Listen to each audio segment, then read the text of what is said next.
باشە ڕێز و حورمەت و خۆشەویستی بۆ هەموو لایەک ئازیزان و خۆشەویستانی من. باشە ئەوەسین تا هەموو بەڕێزان کۆ بنەوە ئەچینە ناو کۆمەڵی قسە و باس. با لێرەشەوە ئەمیش نەقڵکەین بۆ ئەکاونتەکە چونکە کۆمەڵی ڕەفیق ڕەنگە پێیجە تازەکە نەناسن. هیوادارم کە ئەم شەو لەگەڵ ئارام ئەحمەد بن. بیعیب هەموو شتێ باش. بەخێر بن بەڕێزان، بەخێر بن. سەرچاوی من هاتن.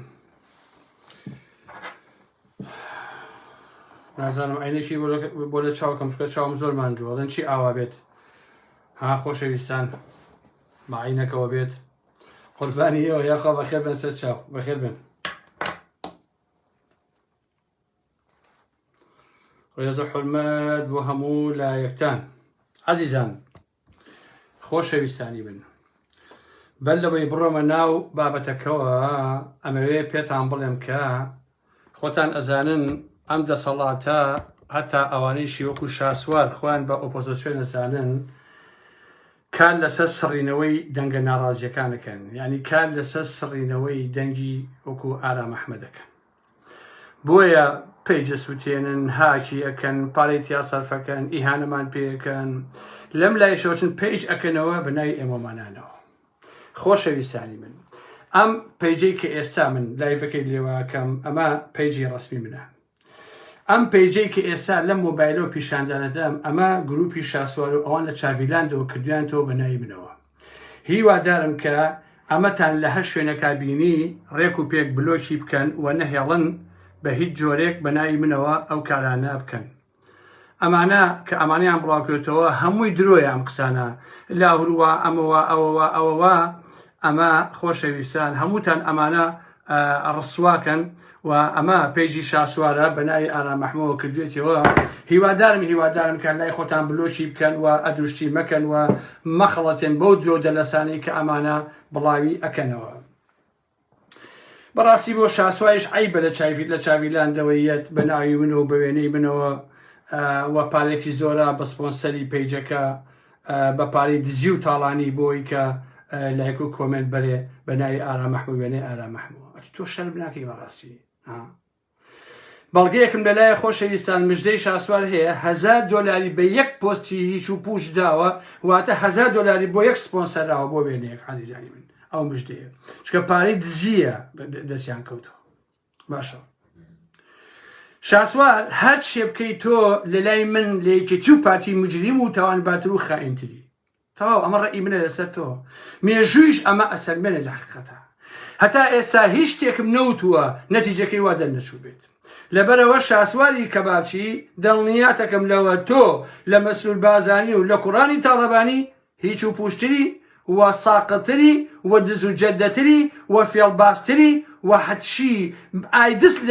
لە تۆ پاکترە بۆ شارەزایی هەر ئایدس بە ئایدزی خۆی. لەبەرەوە دەست مەبە بۆ لاکە تۆپی و باشە اینجا ئاچینە ناو قسەوە باسەکان. ئەوە هەر بۆ شاسواری چەتە، شاسواری دز و درۆزن بوو ئەو سێ چوار قسە ئەو کە خەریکی و ئیشە قۆڕانێ.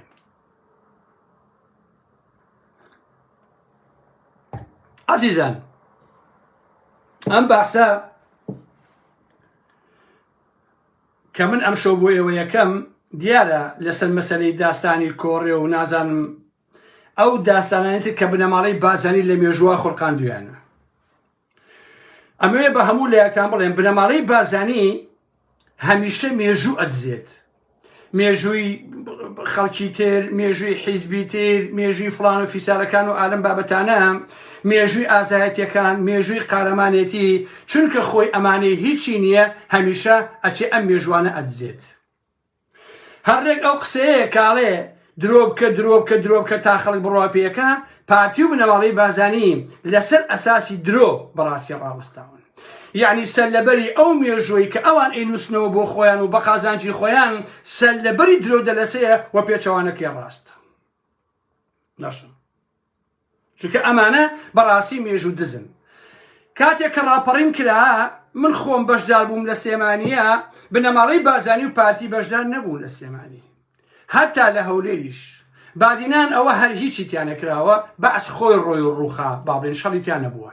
لە کەرکووکیش بە هەمان شکڵ بنەماڵەی بازانیتیانە بووە. من تێناگەم بەڕاستی بنەماڵەی بازانی جگە لە خیانەت چی تریان هەیە بەڕاستی شانازی پێ بکەن. کاتێک کە بەعس هێرشی کردەوە بۆ سەر کوردستان لە مانگی چوارە و لە دواییە کۆڕەوی ملیۆنی خەڵکی کوردستانی بە شوێنە هات، ئێوە چۆن شەرم ناکەن وەکو یەکێتی و پارتی و بەرەی کوردستانی باسی نازانم داستانی کۆڕێ و داستانی قسەی قۆڕ و قسەی پوش بۆ خەڵکی کوردستانەکەن؟ چۆن ئێوە شەرم ناکەن بەڕاستی؟ کامەیە داستانەکانی پارتی و یەکێتی و فڵان و فیسار؟ ئەوەی کە بە ملیۆن ملیۆن ئینسانی ئێمە کۆڕەوی کرد لە ژێر لێزمەی بارانە بە ڕەشەبا و تۆفانە بەدەیان و سەدان مناڵان لەسەرمان ڕق بوونەوە، بە هەزاران ژن پیاوی بەتەمەن ژنی بەتەمەن مردن لە ڕێگایە لەو کۆڕەوەیە. ئەمەیە جێگەی شانازی ئێوە؟ ئێوە چیتان کردووە تاوەکو شانازی پێ بکەن؟ داستانی چی و تەڕەماشی چی؟ کامەیە داستانەکەی ئێوە؟ مەگەر بەعز نەهاتەوە سلێمانی شەش فیشەکان تەقان لە ئەزمەر، ئەویش ئەگەر بەعز خۆی نەیزێکی ئەتوانین تا سەیران بن بەهاتایە. وەکەی پیاو بوون ئێوە لە ژیاندانە؟ ئەم قسە قۆڕان چیە بۆم عالەمەیەکەن؟ کامەیە داستانەکانی ئێوە کۆڕێ و چێو ئالەم بابەتانە؟ بابە ڕاپەڕین هات شەڕی خلیج هێنای بەعس هێزەکەی خۆی لە بلەشی لە باشووری کوردستان کێشایەوە بۆ سەرکوتی جوڵانەوەی شیعە لە خواروی عێراقا بەسڕا و کێو عەممارە و ئالەم بابەتانە. ئەوە بوو ئێمەش ڕاپەڕینمان کرد، زۆربەی هەرۆزەوەی جاشەکان بەشداریان کرد، تەنها ئەمنەکەما بوو یەکێتی هات پارتی هەر تێدا نەبووە. ئەمە ڕاپەڕینی کوردستان و ئەوەی کە ئێستا ئێوەن بەد بوون بە زووجەردە بەرهەمی شەڕی خلیجە، بەرهەمی پەلاماری سەدام حوسێنە بۆ کوێت، بەرهەمی هاتنی ئەمریکا هاوپەیمانەکانە بۆ خلیج، نەک پیاوەتی و شەهامەتی ئێوە. بەڕاستی ئەم قسانە بۆ شێیەکەن ئێوە؟ بۆ شوێن قسە قۆڕانەی ئێوەکەن؟ لە دواییشا کە بەعس هاتەوە ئێمە ئاوارە بووین بە ملیۆن کورد لە زاخەوە هەتاوەکو پێنجێن هەمووی ئاوارە بوو بە شاخ و داخەکانە بێکەس و بێدەر، بنەماڵەی بازانی بنەماڵەی تاڵەبانی هەر هەموو ڕێڕایان کرد بۆ سەیران بن. خۆ ئێمە ئەو کاتە کاکە تەمەنی ئارا مەحمەد 20 ساڵ بووە، هەموو تێژیاون کاکیجە باشە. ئەمانە هەمووی واقعە. ئیتر ئەم فشە چی ئێوەیکەن؟ بەدەل لەوەش خۆشەویستان سێری ئەم قسە قۆڕانی بنەماڵەی بازانی داستانی کۆڕێ 11 کەس شەهید بووەتیایە، کوڕی فەقیر و داما و هەرخەڵەتا و قوڕ بەسەر. باشە لەم 11 کەسە عەفوو لەم 11 کەسە 9یان یەکێتی بووە، دوانی بژوورتەوەی ئیسلامی بووە. باشە یەک پێشمەرگەی پارتی هەر لەوێ نەبووە تاوەکو بریندار بێت. باشە بنەماڵەی بازانی و مەسعود بازانی ئەگەر ئێوە ئەم داستانتان تۆمار کردووە، ئەی بۆ یەک شەهیدتان نییە؟ بۆ یەک بریندارتان نییە؟ ئێ بۆ دیتانە 11 شەهید لەو شەڕا دراوە، 9 یەکێتیە، دوانی بژوورتەوەی ئیسلامیە، ئێوەی هەرتیان نییە. شەفسە چیکن کاکە؟ ئیتر ئێوە بۆ چۆ درۆکەن؟ ئەگەر ئێستا وەکو یەکێتی 9 شەهیدتان بدایە ئەتان و وەڵا ئێمە کردومانە، بەڵام بەبێ ئەوەی کە ئێوە یەک پارتی خوێن لە پەنجەی بێ درۆ دەلەسی چیکن؟ وەڵا پارتی داستانەکەی کردووە. دەوەرە اینجا شێخ نەهرۆ ببێنە کاکە. من بەدەداچوونم کردو خۆشەویستان کە شەڕەکە تەواو بووە و کۆتایی پێهاتەوە بەعس شکاوە لەو مسافەیەکە، پارتی اینجا هاتۆتەوە مەنتیقەکە. ئەگەنە هەر لەو ناوەشانە بۆ درۆک، هەر عەسەن درۆکە پارتی بنەماڵەی بازانی. مامۆسا کەریم ئەحمەد کە سکرتێری پێشووی حیزبی شیوعیە لە کتێبەکەی ئەڵێ چی؟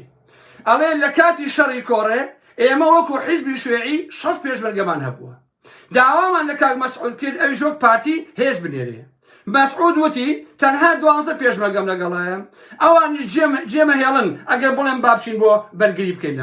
لە مەسەلەیە. دەم فشە چی کەچی کابرایشی ئازاد جوندیانی خۆفرۆشی ساختەچی ئەڵێ چونکە گیرفانی چاوەڕوانی دۆلارەواناکە ئەڵێ کاک مەسعود قارەمانی ئەو داستانەیە، دەی ڕوو ڕەش بێ لەگەڵ ئەبوو جەهلەیە درۆزنی ساختەچی ڕوو دڕەش بێت. ئەگەر پارتی زەلامێکیان گولێ بەلایە ویزەی کرد بێت. فشە چیکن؟ وەکو داستانی پردی و جاوە چەند ساڵێکیکە خۆشەویستان پارتی ئەڵێ داستانی شەنگاڵ مەسعود بازانی کردی. داستانی شەنگاڵ ئیتر ناڵێ 8,000 ڕاکەفانی لە شەنگاڵا بوون، 200 داعش هات، هەرچی پارتیە چنگ لەسەرشان پەڕۆیەکی سپیان پێچا بە سلاحەکانیانەوە هاتن بۆ هەولێر. باشە هەمووی ڕایان کرد، نەیانتوانی یەک فیشەکیش تەقێنن. باشە ئەمە واقعە.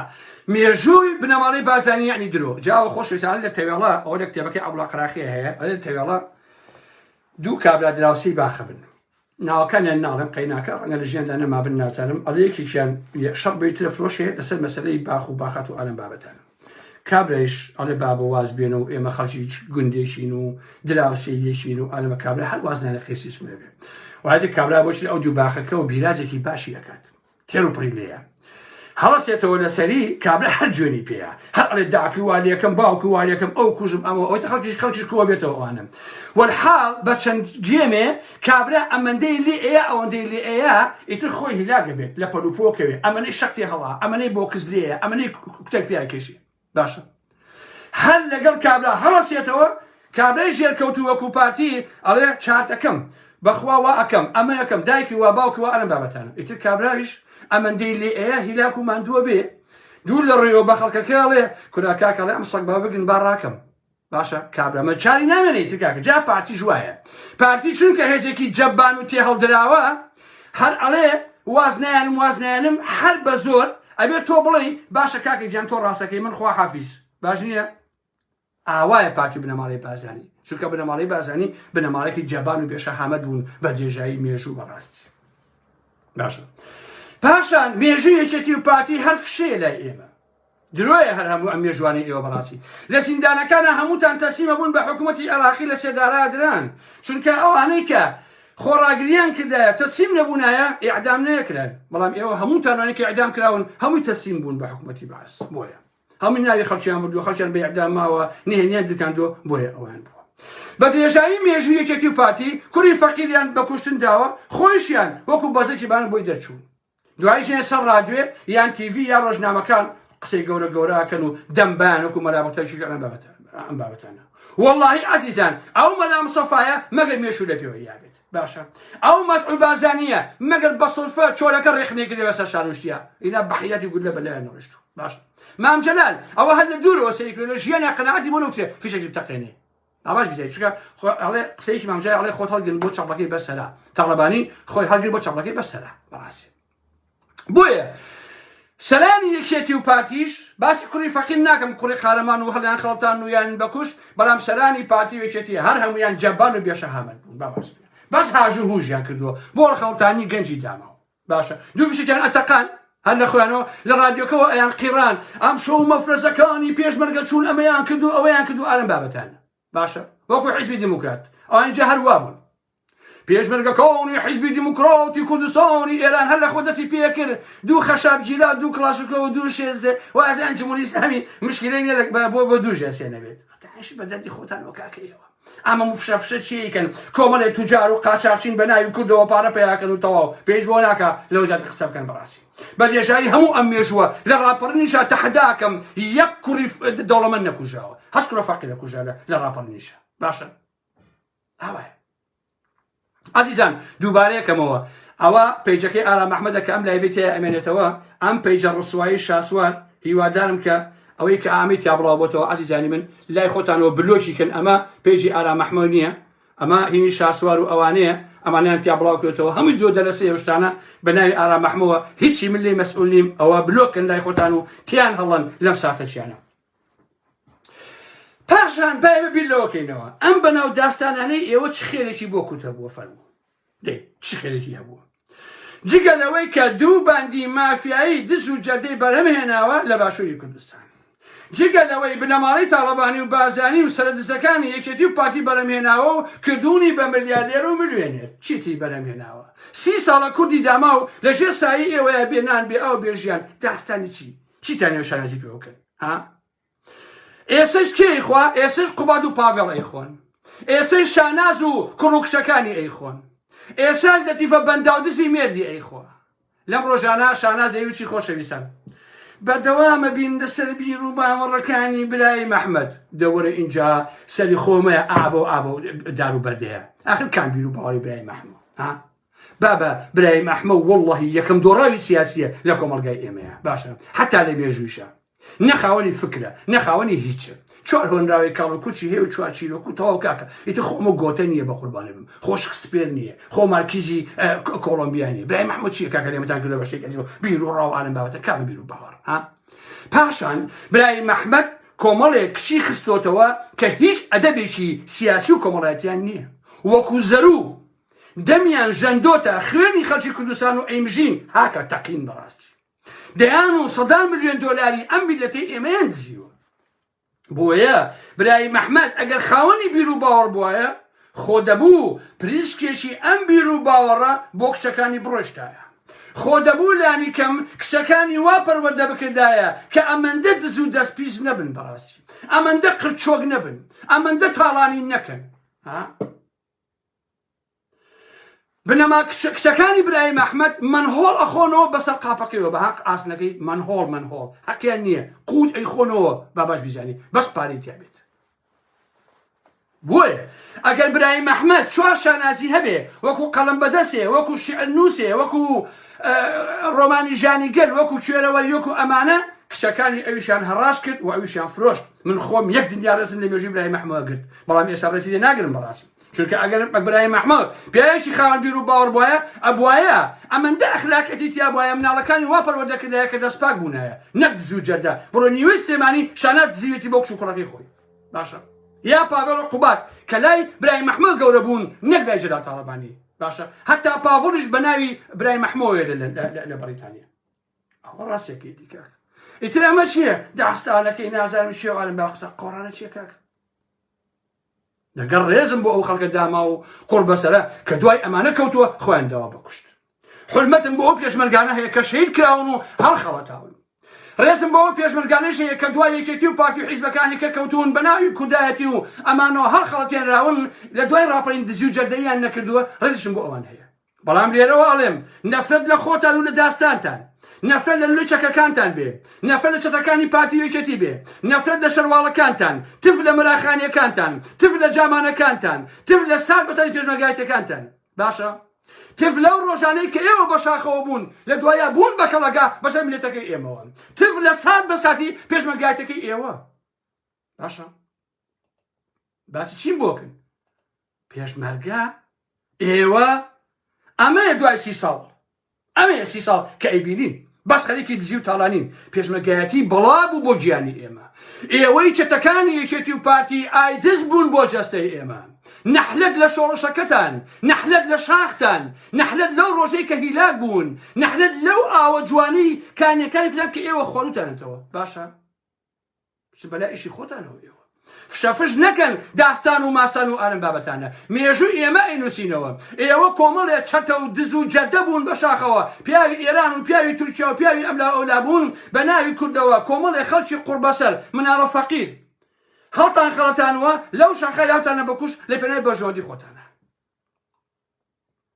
دڵنیام لەوە داستانی کۆڕەیش کۆمەڵێ پێشمەرگەی هەژاری قوربەسەری داما و کردویانە کە ئێستا ناویشان لە کولەکەی تەڕانیە باشە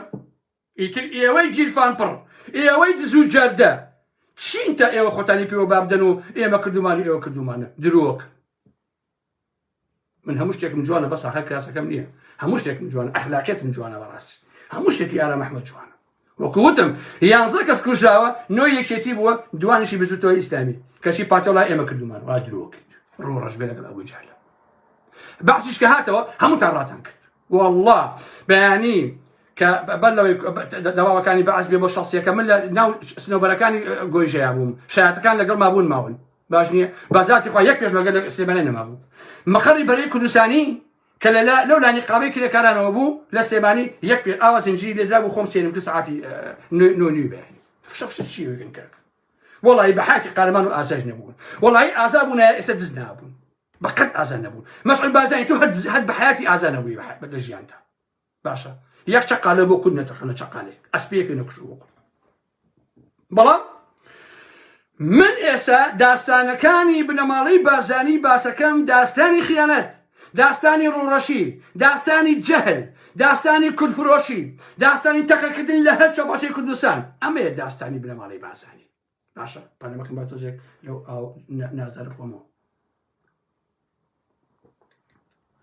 داستانەکانی بنەماڵەی بارزانی چییە داستانی تیرۆرکردنی ئەحمە ئاغای زێباری لەلایەن مەلا مستەفا ساڵی 1960 ئەمەیە داستانی بنەماڵەی بارزانی خەڵک کوش داستانی کوشتنی ژنەکەی عوبەیدوڵڵا بە مناڵەکەی ناوسکیەوە کە مەلام سەفا فارس باوەینا لە هەولێر کوشتی. ئەمەیە داستانی ژن کوشتن. داستانی کوشتنی مارگرێتە کە تاقە پێشمەرگەی ژن بوو، مەلام سەفای زۆڵ پەیوەندی سێکسی لەگەڵیا هەبوو کە وەختی ئاشکرا بوو حەمایل پێشمەرگەی نرد، ئەو ژنە جوانە تەعدای سێکسیان لێکرد، دوای کوشتیشیان. مەلام سەفای یەک قسەی نەکرد. ئەمەیە داستانەکەی خێری مەلام سەفا لە ماڵی باسانی. باش. لە ساڵی 1960 ژمارەیەک پێشمەرگەی حیزبی دموکراتی کوردستانی ئێران شەیدکران لە برای مەسوورەوە، حتا ئەگاتە کێوکێ بەدیان کەسیان شەید کردووە لە کوردانی بە ڕۆژهەڵاتی کوردستان. باشە. داستانی شەیدکردنی مەلا ڕەحیمی وەرتێ. باشە. مەلام سەفا گولە بەرانی کردن. باشە. داستانی دەستەی ساڵح لاجانی کە لە دوای شەیدکردنی مەلا ئاوارە هاتبوون، مەلام سەفا هەموویانی قەتوعام کرد، 7 کەس بوون، هەمووی گولە بەران کردن. ئەمەیە داستانی خیانەت، ئەمەیە داستانی کورد کوشتن. ئێوە کەی پێوە بوون تەقە لە دوژمنکەن ئێوە هەمیشە دەقەتان لە کورد کردووە، هەر کوردتان کوشتووە. باشە. داستانی شەیدکردنی سلێمانی موعینی خەلی شەوباش لە ئایاری ساڵی 1968 لە دیلمان لەلایەن مەلام سەفا شەیدکران. باشە. هەر ئەو شەوە مەلام سەفا تەرمی سلێمانی موعینی یایەوە بە ساواکی ئێران. ئەمەیە داستانی بنەماڵی بازانی، ئەمەیە داستانی ڕوڕەشی، ئەمەیە داستانی خیانەت، ئەمەیە داستانی کورد کوشتن و نیشتیمان فرۆشی. باشە. داستانی شەیدکردنی سەعید یاڵچی کە سکرتێری پای دموکراتی کوردستانی باکوور بوو لەگەڵ محەممەد بێژی، دکتۆر شڤان، حەکۆ بروسک، هەموو ئەمانە بەدەستی بنەماڵی بازانی خەڵتانی خوێن کراون. ئەمەیە داستانی بنەماڵی بازانی. باشە. داستانەکانی ماسی وەکو سووتاندی ئەو ڕەحمانی ساڵحی خلە کە پارتیەکان سووتانیان لە کانی ماسی لە 63 بۆ 64. ئەمەیە داستانی بنەماڵی بازانی. باشە. داستانی نۆکەرایەتی بۆ ساواکی ئێران، بۆ شا، بۆ ئیطلاعات، بۆ تورکیا، بۆ هەموو داژیکەرەکانی کوردستان. ئەمەیە داستانی شۆڕشە چەتەگەریەکەی مەلام سەفا و کوڕەکانی. داستانی کارەساتی هەکاری کە 700 کوردی تێدا کوژرا بە فیتی بنەماڵی بازانی. ئەمەیە داستانی بنەماڵی بازانی. داستانی خیانەتی سیێشی ئاپ لە 1996 کە گاردی کۆمەڵی لەشکی بەعسی هێنایە سەر هەولێر، پارلەمانی تەسلیمکردن، 1650 دانە پێشمەرگە کوژرا، بەدەیان ژن ئیغتیساب کران تەنها لەسەرەوەی کە ژنی پێشمەرگە یەکێتی یا دایکی یان خوشکی پێشمەرگە یەکێتی بوون، پارتیەکان بە جامانەی سوورەوە لەگەڵ بەحسە ئیغتیسابیان نەکردن. ئەمەیە شانازیەکانی بنەماڵی بازانی، ئەمەیە داستانەکانی بنەماڵی بازانی. باشە. داستانی ئاش بەتاڵە ئابڕوو بەرانەکەی مەلام سەفا. باشە. لە 75 بە کوژدانی هەزاران کەس. باشە. داستانی دیارنەمانی سەرۆت و سامانی شۆڕشە چەتەگەرەکەی مەلام سەفا لە 75 کە بە 75 ملیۆن دۆلاری ئەو کاتە قەبڵێنراوە. یعنی لە 75 مەلام سەفا و کوڕەکانی 75 ملیۆن دۆلاریان دزیوە. باشە. ئەمانن داستانی بنەماڵی بازانی. باشە. داستانی قەبڵ و عامکردنی بنەماڵی حەماقای مێرگە سووری لە 74 بۆ 75 کە لە زیندانی ڕایەتە هەمویان کوشتن. ئەمەیە داستانی بنەماڵی بازانی. باشە. سیێشی ئابم وتووە. داستانی ڕاوەدوونانی هەزاران خێزانی بازانی لە شێخەکانی بازان بۆ باوەشی ڕژێمی بەعس لە 74. باشە. ئەمەیە داستانەکانی بنەماڵی بازانی. داستانی ناوبردنی بازانەکان لە قۆشتەپە لەلایەن ڕژێمی عێراقەوە،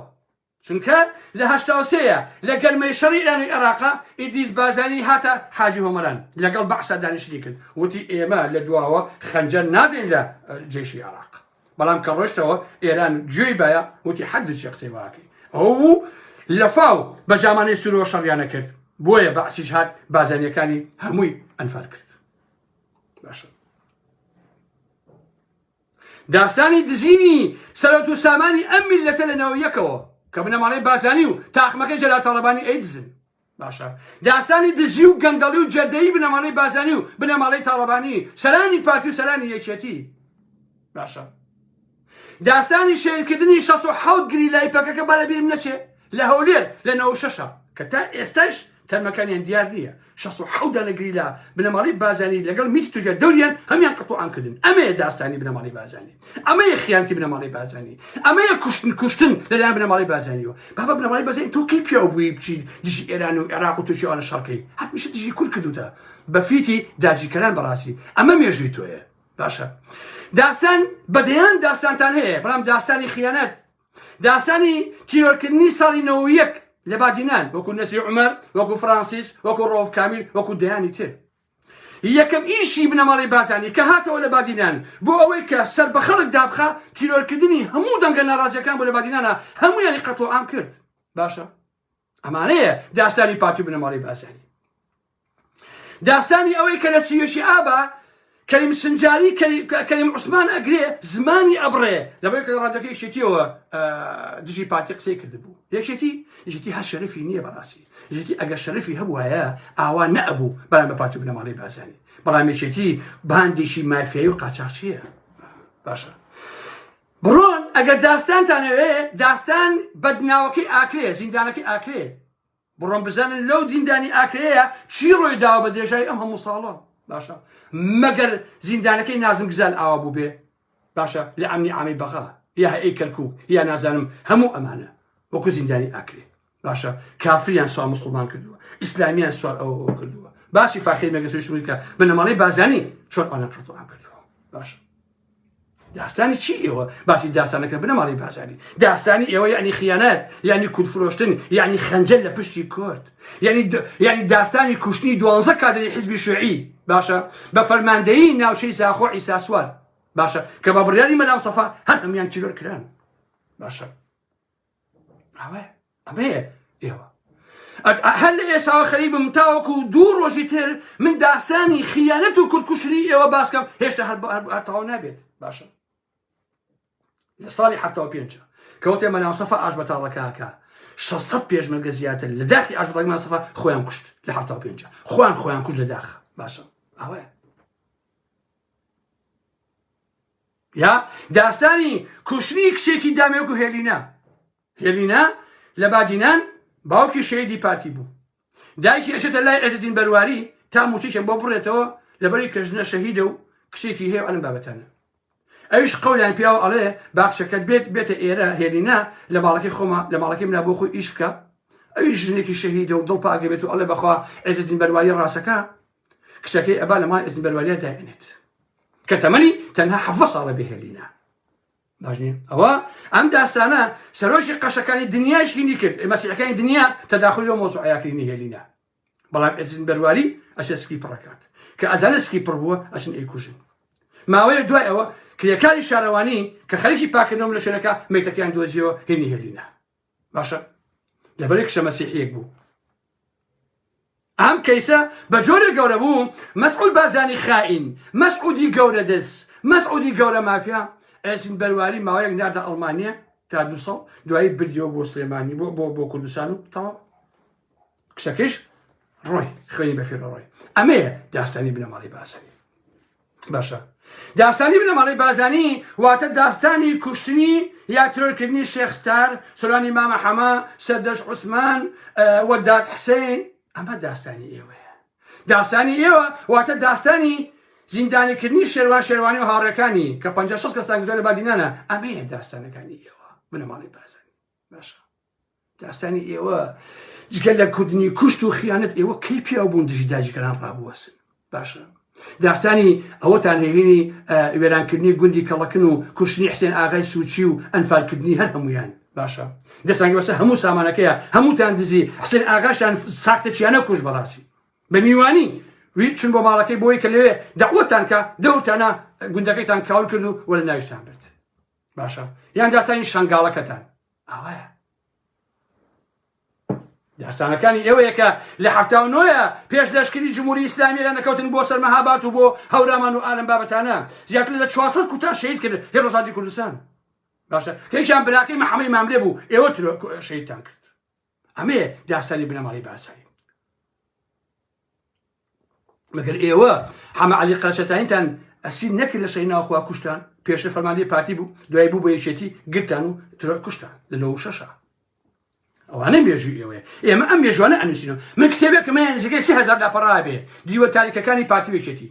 باش نییە هەموو ئەمانە خاڵ بە خاڵ هەر هەمیم لای خۆم نووسیوەتەوە وەکو کتێبێکی 30,000 لاپەڕی بۆ مێژوو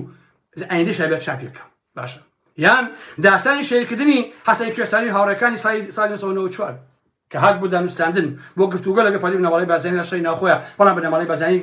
گرتیان و هەمیان قەتڵام کرد و کوشتیان کە بنەماڵەی بازرگانی لە دواوە خەنجەر ئەوە شێن بەس لە کوردیش حەدیان چییە لە بەردەم 5,000 ئەو مەسعودە ئەچەمێتەوە سێریکە هەچی کوردێ ئەچێ بۆ لای مەسعود بازرگانی مەسعود دوورە ئاواوە سێت کابرا دوورە ئاوا ئەوە سێ نزیک ناوێت هەولێر بەڵام حەیدەر عەبادی بێ بۆ هەولێر مەسعود باوەشی پیاکە مەسعود باوەشی پیاکە تێگەیت بەڵام بۆ کوردەکە لە دوو دەست ئاوا هێنن و ئەلەسا زۆر مهم و زۆر پیان کورد بە جەبانی بێشەهامەتینە ئێوە نۆکەری داجیکەران بەس بۆ کورد فشەفشەکەن تێگەیت لە ناو دنیای دەرەوە بێحرمەتیان پێکرێ یەن لە ناو کووردا فشەفشەکەن و خۆتان بەیان بەسەر خەڵکی داما و خۆڵ بەسەر و ئالەم بابەتانە باشە یان داسانی هەڵکەندنی خەندەق دژی با ڕۆژئاوای کوردستان چیتان نەکرد دژی ڕۆژئاوای کوردستان ئێوە هەی خائینینە یا داستانەکەی ناوچەی شەنگاڵ کە بنەماڵەی بازرگانی لەگەڵ تورکیا ڕێکەوت و ئەو ناوچیان تەسلیمی داعش کرد بە هەزاران هەزار لە یەزیدیەکان کوڕ و کچ ئەنفاکران و قوڵ کرا بەسەریانە ئەوەیە داستانی خیانەتی پڕشەرمەزاری بنەماڵەی بازرگانی باشە هێنانی لەشکی تورکیا و بەعشیقا ئەمەیە داستانی ئێوە شەرم ناکرد باسی داستان و نازام چی و چێ لەم بابەتان ناکەن مێژووی ئێوە سەرتاپا داستانە بەسی خیانەت و کوردکوشن و جاشایەتی بۆ داژیکەران و دزینی دەیان ملیارد دۆلاری میلەتی ئێمە ئەمەیە داستانەکانی ئێوە کە ئێسایش هەر ڕۆژێ لە ئەمریکا و لەمانە شەڕواڵەکەتان نەکەوێتە خوارەوە ڤێلا و خان و فڵان و ئەمانتان کەشە بێ کە بە پارەی دزی کردوتانە نەوەکانی مەلام سەفا کوڕانی مەسعود و مەسعود بازرگانی کوڕانی جەلال تاڵەبانی پاڤڵ و قوباد و شاناز و ئەلەم بابەتانە هەیدەس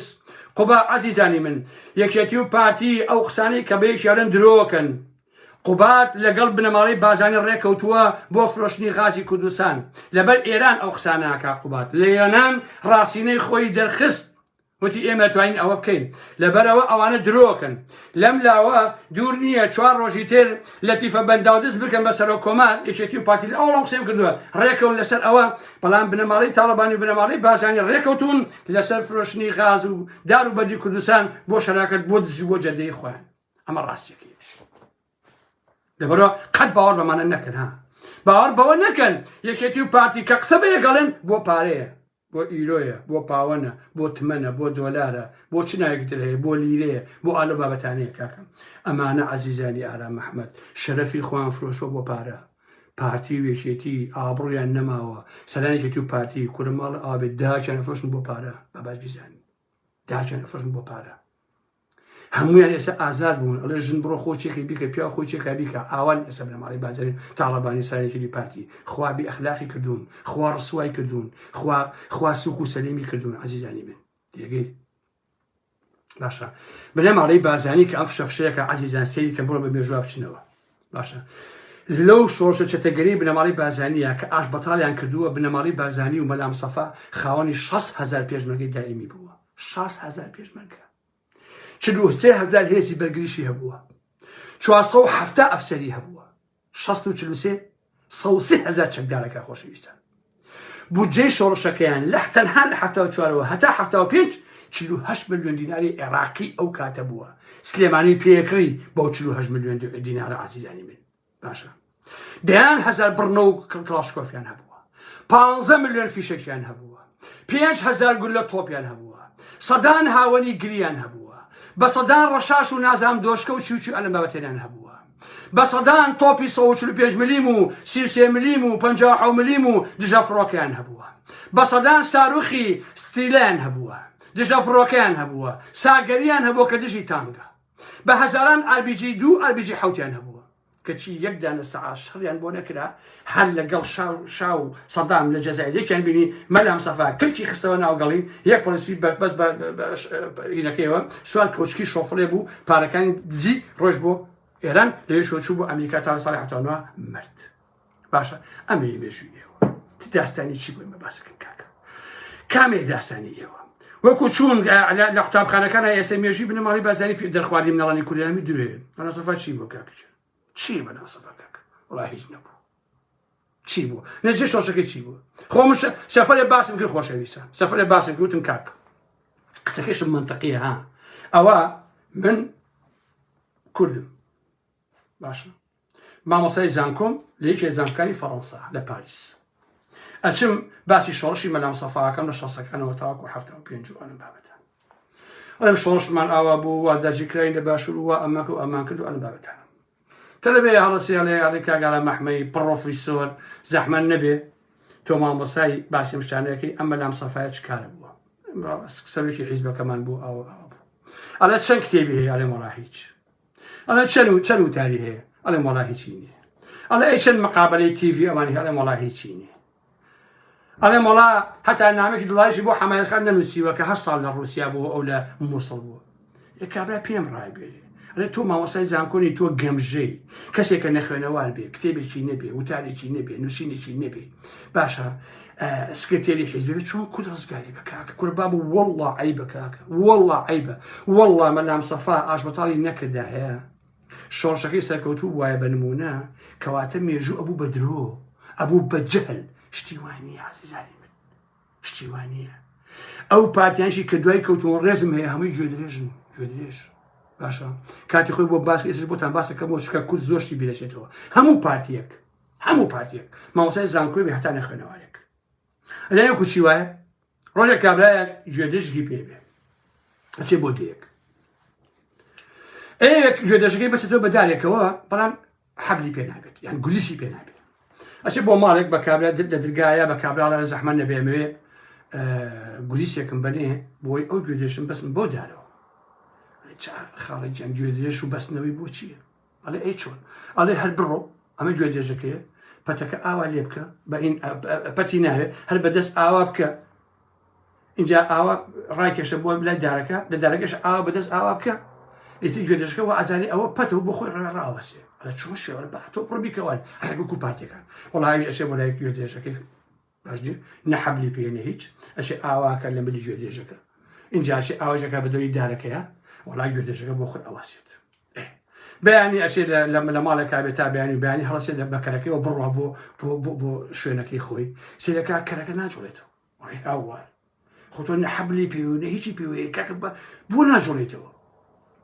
چاری نێچێ بەلای کابرا لە کەرەکە ناجۆڵێتەوە لە کاکە نابێ ئەبێ بشی بە دارەکە ئیشەکە پێچەوانەکەیتەوە بە دارەکە ئاوا بکەیتەوە بە ملی کەرەکەیشە ئاوا بکەیتەوە ئیترتەوە وڵا کابراش ئەچێتەوە سل لەوێ و بە دارەکە ئاوا گەڕێ ئاوایە گەکات و بە ملی کەرەکەی ئاوایەکاتەوە حەبلیش نییە ها وڵا کەرەکە بۆ خۆیەکەتە جوڵە و ڕێک ئەڕواتە سواری بێت و ئەچێتەوە بۆ شوێنەکەی خۆی هەموو پارتیەک ئاوایە خۆشەویستە هەموو پارتیەک ئەم چیرۆکە شمولی ئەکات باش نییە حەبلیشی نایبی بەستنەوە بە پارتی بنەماڵی بازانیەوە اینجا بنەماڵی بازانی ئەحماقەکەشیان لەوایە بنەماڵی بازانی ئەم خەڵکە کە دوایان کەوتون بەس خۆژیێن هەچی کۆنە جاش کۆنە مستەشار خائین پاشەڵ پیس دەربێ پیس ئەوەی کە بە کولانێ میشک نامەحرەمە باشە دوای پارتی بنەماڵی بازانی کەوتووە هەر کە بنەماڵی بازانی لێن قەومە هەر هەمووی هیچ کەسی دوای ناکرێت مەسئولێتی 12 کەسم لەگەڵایە سێرێکن خۆشویستە بۆ نەڵێ ئارام ئەحمە هەر لە خۆ قسەیەکە لە ساڵی 74 و 75 هەموو کورد پارتی بوو وەکو وتم 100,000 چەکداری هەبووە بە 100,000 کادر و ئەندامی پارتی بوون کە وەختی مەلام سەفا ئاشبەتاڵەکە 500 ماڵ لە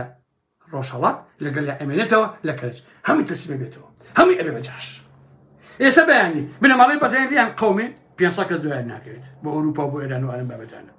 هەمووی ئەبێتەوە بەجاش ئێستا بۆ نمونە دوای ماڵی مەلام سەفا منە بم بە حاکم لە کوردستان لە بادنان و لە هەولێرا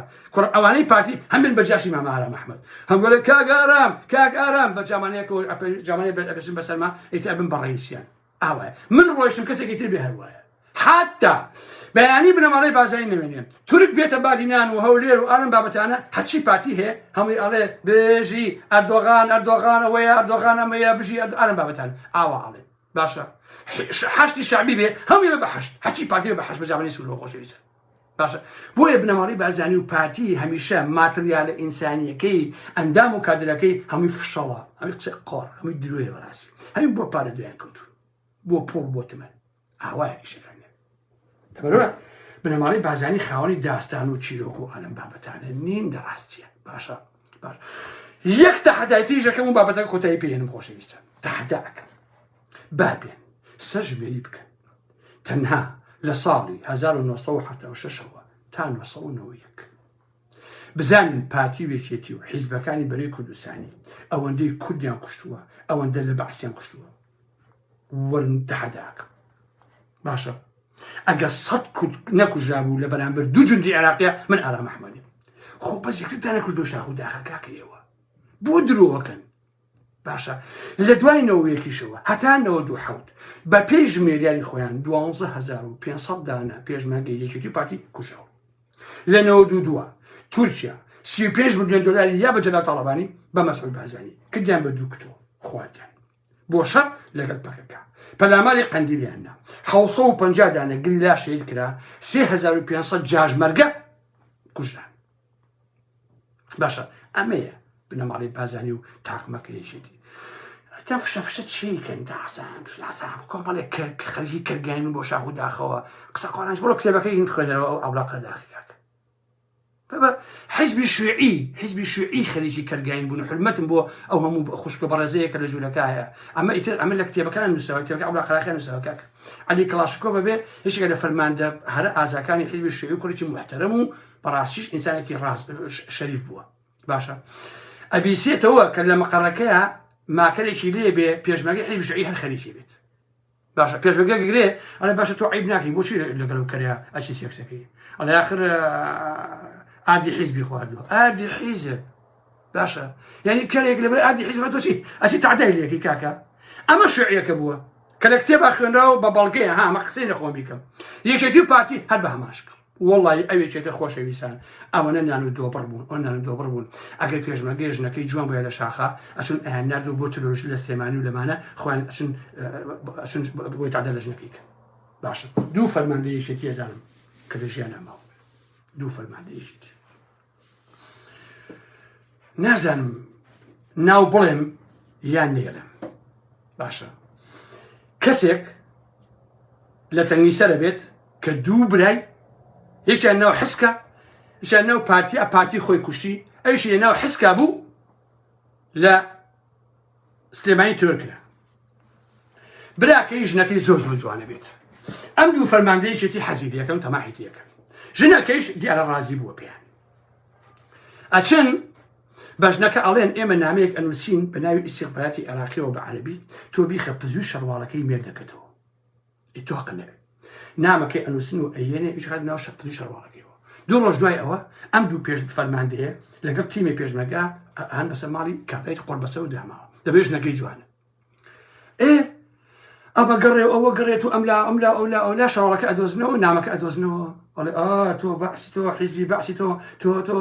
ئەوەیت ئەمنیت ئیستیخباراتی وەڵا بدیان کوشتیان لەبەر خاتی ژنەکەی ئەمەیە کاکە ئەمەیە بنە ئەمەیە جەماعەتی یەکێتی و ئەم حیزبانە کورە وەڵڵا خۆشەویستان بەخوا قەسەم من وەکو وتم حرمەت مەیە بۆ پێشمەرگە پاکەکان ئەوەی کە پێشمەرگەی پاک بوو بێ لە شاخە شەید کراوە ئەوەشی پاک بوو بێ لە دوای نوێیەکەوە ما بێتەوە دز نییە ئەوەی کە یەک ناری دزی بێ ئەوە پێشمەرگە ئەوە خاین بووە لە شاخ و لە شانی شەڕاستی کە زۆری ناکا بەڵام پێشمەرگە شەریفەکان کە ناوێکێتیا بووە ناو ئەوە بووە حرمەتم بۆ ئەو شەریفانە هەیە لە دوای نەوەیەکەوە دزیان نەکردووە یە ئەوانەی کە شەید کراون لای من جێگەی ڕێزن سەری حرمەتیان بۆدا ئەنەوێنم هەتا ئەوانشی کە زیندون و دزیان نەکردووە ئەمانە بەدڵپاشی کردویان تیاچوون ئەویکەی هەمووی دەس مەلا بەختیار دەس ئازاد جوندیانی دەس باغەڵ و قوبات ئەوە لوسکردن ئەوانە ئەهلی شەڕ و مەڕۆژ ئەم بابەتان نەبوون تەواوی سەرانی یەکێتی و پارتی هەمووی دەس کاکە مەحموود سەنگاوی دەس کاکە نازانم فواد مەعسووم دەس کورە چوتە کامیان هەر هەمویان دزن خۆشەویستن هەمویان جەردن هەمویان فاسدن مەلا بەختیار پیاو دانسی بۆکە پیاو سەما بۆکە عیبە برا قەیناکە هەرەشی لە دیسکۆ و باڕێشەوە باژن سەما بکە برا سەما هەر لە ژن جوانە کاکە پیاوی قەڵتاخی کەڵتەکۆن کەیهی سەما و ڕەقسە مەلا بەختیار تۆ عیب ناکەی کاکە یەک مەلەفیشم هەیە سەر مەلا بەختیار مەلەفی ئەخلاقیە تێگەی لە قسەکەم خۆشەویستان باسی ژنە کچە ڕەسمە هەمووی بێلایە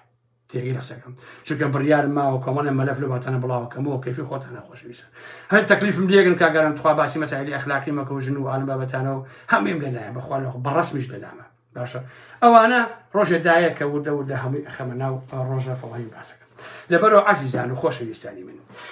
من لێرەوە گوێ لە قسەی ئەم براسکۆلەی خۆتان گرن یەکێتی و پاتی هەر قسەیەکیان کرد باشی داستانیان کرد جەرتیان بۆ لێبەن دوور دەڕێەوە جەرت باشە داستانی چی ئەمەیە ئایندەی ئێستا یەکێتی و پاتی 30 ساڵە ئەمانە حاکمن داستانەکەتان کامەیە داستانی دزیە جێدەیە مافیاییە تعدایە بێئەخلاقیە بڵاوکردنەوەی تریاک و دەرمان و حەشیشە باشە ئەرم بابەتانێک کاکە حەمەی کاکە حەمەی حاجی مەحموو بەڕاستی با دوو قسە ئەویش کەم کاکە حەمەجیان تۆ بۆ خۆکرد بەم بەزە خەڵی پێ ڕابێرێ کاکە تۆ تەمەنێکت هەیە و ئەوە نەزانم 70 ساڵی تو عیبە کاکە من نسیحەتێک دەکەم وەکو برایەکی پشکۆلەی خۆت لە ماڵ بۆ خۆت دانیشە واز بێنە کاکە بۆوانە خەڵک پێ ڕانەبوێرێ بابە عیبە بەڕاستی کاکە لەگەڵ حرمەتمان نازان بووی بۆوانیت بە سەجادە و خەڵی پێ ڕابێرێ کاکە بەڕاستی خەڵک گاڵتە پێکە کاکە حەمەجی تەواو بەسە کاکی گیان بۆ خۆ خیارەکەی خۆ بخۆ لە کوردستان لە گوڵەخان و دانیشە چی داوەستەمێ کاکە خەڵک پێ ڕابێرێ برایشینم ژیان ئەوە نایەنە کاکە حەمەجیان وەڵڵا بووی بە مەزە وەڵڵا بووی بە قەشمەر بە قورئان وەڵڵا خەڵی پێ ڕای کاکە ئەمە چییە خورما ناخۆیت و خورما خۆ بچێم قسانە چێ توی کاکە تۆ تەواوی برایشینم کابرا تۆ بە ڕۆژی بە خورمایشکێنی بە ئاوشکێنی بە نازانم بە هەچێک بە خەیارشکێنی کەی مشکلی ئەم عالەمەیە کاکە من ئارەزی خۆم بە خورمایشکێنم کاکە بە زلوبیایەت کەەوە کەی کێشەکە ئەمە کەی قسەی تویکی دوای ئەوە تۆ هەساوی ئەڵێ وەڵا خورمای هێنی عەرەبە من بە خورما نایشکێنم خۆ تۆ بە عەرەبی نوێژەکەی خۆ زمانەکەی زمانی عەرەبە کاکە تۆ تەواوی بەڕاستی هەبا تۆ تەختەن و قسانە کاکە ئەوەی کە تۆ ئەو نوێژە کە تۆ ئەیکەی بە زمانی عەرەبیە تۆ وەکو وایە بڵێ گۆشتەکەی خۆم گۆشتاوەکەی ناخۆ تۆ بە زمانی عەرەبی گوێ لە بانگەگری بە زمانی عەرەبی ئەچتە مزگەوت بە زمانی عەرەبی نوێژەکەی وەڵای خورماکە ناخۆم هێنی عەرەبە دەبەخوا تێکچووی کاکە حەمە والله تێکچووی بە قورئان بەخوال ئەزانین چۆن پیری ئاخر شەڕی پیری ئاخر شەڕ لەبەرەوە داوات لێ یەکەم دانیشە ئەو نەقسەم مەکە ماڵی ئابووی بە مەلابەختیاری زۆر جاوە مەلابەختیاری کاتی خۆی هەر کەسەی وەرە پێشتر هاتیسکە بە قسەکردن ئەی بە کاکە دانیشە بەدەتی خۆتە برای من چ خەڵکی ژیانی خۆ بە دەی خۆشەویستم هەر کەسێ باسی داستان و فشەی شاخ و زیندان و ئەمانەی کرد دوور لە ڕوویەوە جەڕدی بۆ لێ بڵێن مام ساڵح زۆرە وەکو 22 کۆپتەرەکەی مەلابەختیان هەمووی درۆیەوە داستانی چشتێکی کاکە چوار پێشمەگەی ڕەشوڕوتی قوڵبەسەر چوار فشەکیان تەقانوە و شەید کراون ئێستا فشەفشی پێوەکەن ئەمانە واز بێنن کاکیژە دەی خواتان لەگەڵ خۆشەویستیم بۆ هەموو لایەکتان هەتا لایڤێکی تر یەمەوە خزمەتان لە پەیجەکەم لایککەن خۆشەویستان داوای سەح سەوزەکە شینەکەی چیە کردومە بەشم ئەوە بێ بەڵام فەیسبوک ئەڵێ بێ 30,000 لایک تێپەڕێنێ چکە پەیجەکەشم تازەیە نەچۆتە ئەوێ داوات هەلیەکەم کە پەیجەکەم لایککەن عەزیزان و خۆشەویستانی ئارام ئەحمەد باو پێڵاوتان سەرچاوەکانی ئارام ئەحمەد و خواتان لەگەڵ